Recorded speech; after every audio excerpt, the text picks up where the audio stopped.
So I am coming in with a wrap up for the first quarter of 2024. I know I'm a little bit late to this particular party, but we're still in April, so I'm going to call it fine. We're going to be looking at what I read in January, February and March of 2024. So in those 3 months I read exactly 50 books, which is a nice round number, and from here I'm going to just break it down month by month and tell you which books I read, whether there were any particular standout books that I loved. I'll update you on my Cosmere reread. I can't think of anything else that I will need to tell you about, but if anything comes up then I will tell you about it. So we're going to start with January. I read 17 books in January. Oh, I'll also update you on series as well. Good.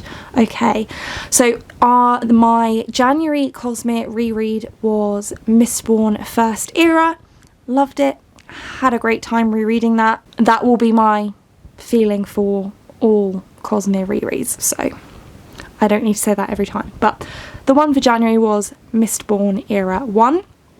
Some standout books: Breeze, Spells and Bridegrooms by Sarah Wallace and S.O. Callahan. I read an advanced reader copy of that one. I want to read it again, probably this year at some point. I haven't got around to it yet, but it's a really cute fae human historical queer normative romantasy, slow burn, demisexual, demi-romantic, queer rep. It's great. It's great. Just read it. I read the entirety of the Atlas trilogy by Olivia Blake. I read the entirety of the Confectioners Guild Quartet. Yes, Quartet by Claire Luana. One of my standout books for the month was What My Bones Know by Stephanie Fu, which is a memoir of a person dealing with CPTSD, which is complex post-traumatic stress disorder, which is something that I also have, and so I found that book amazing. I listened to the audiobook. I ended up buying a copy so I could reread a section and annotate it. Really amazing book, highly recommend. I finally got round to reading The Sword of Kaigen. Tournament of Losers by Megan Durr was fantastic. Cozy romance, fantasy, very, very sweet. Enjoyed that a lot. So January was a really good reading month. Then in February, I read 12 books. My Cosmere reread was the second era of Mistborn, as you might have been able to anticipate. I read the Divine Rivals Letters of Enchantment duology by Rebecca Ross. I'm doing that because I mentioned it in a video that I filmed earlier and I couldn't remember the name of the duology, so now I know. What else? There's a lot of Mistborn in there then. I read Song of Silver Flame Like Night by Emily Wen Zhao, and I was disappointed. I was expecting to really love that, and it was just fine.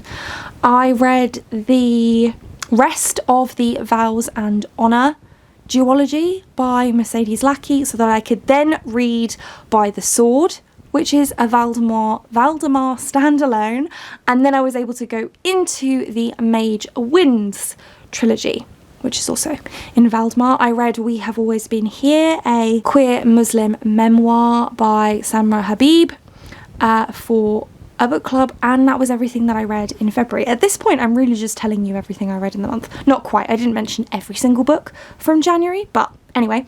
And then in March, I read 21 books.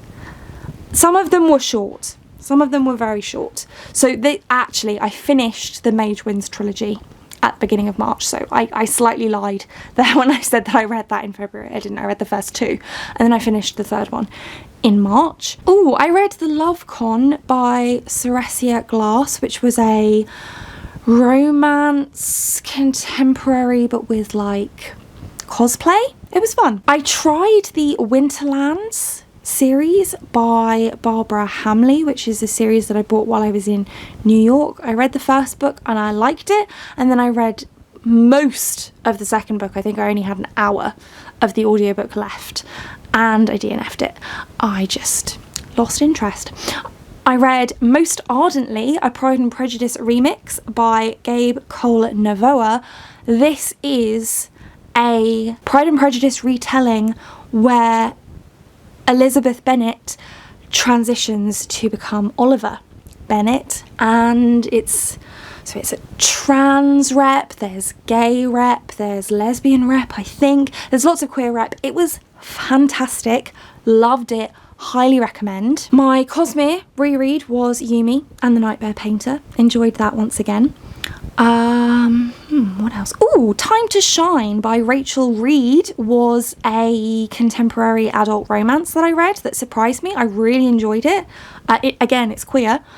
And it then made me read a whole load of queer contemporary, well, not all contemporary romances, queer romances. So I read Something Wild and Wonderful by Anita Kelly, The Companion by E.E. Ottoman, Leather and Lace by Lydia Westing, The Reality of Us by Vanessa North. I threw in Bride by Ali Hazelwood in there. Very meh, in my opinion. I usually like her books, but that one just did not work for me, which I think is an unpopular opinion, but c'est la vie. I read Phantom and Rook by Alina, I think, Isaacs. Sing Anyway, also by Anita Kelly. Meet Cute Club by Jack Harbon. Some of these were for the trans rights readathon as well, by the way. The Seep by Hannah Porter. Phoenix Extravagant by Yoon-Ha Lee. And then randomly at the end of the month I read After the Forest by Kel Woods because the audiobook came in from the library. I'd say, have I got any new favourites from this month? Most Ardently, definitely, that was fantastic. Time to Shine, actually, really enjoyed that. Really enjoyed that. I really liked The Companion by E.E. Ottoman as well. Yeah, I think those were probably my standouts, and that's it. Not much to report, really. This is a quick video, but a little bit of a wrap-up of my first quarter of reading, since I don't do reading wrap-ups anymore.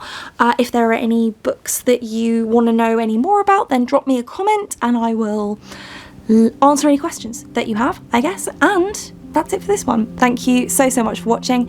If you like this video and want to see more like this from me, then do think about hitting that subscribe button, and I hope to see you here again soon. Thanks. Bye.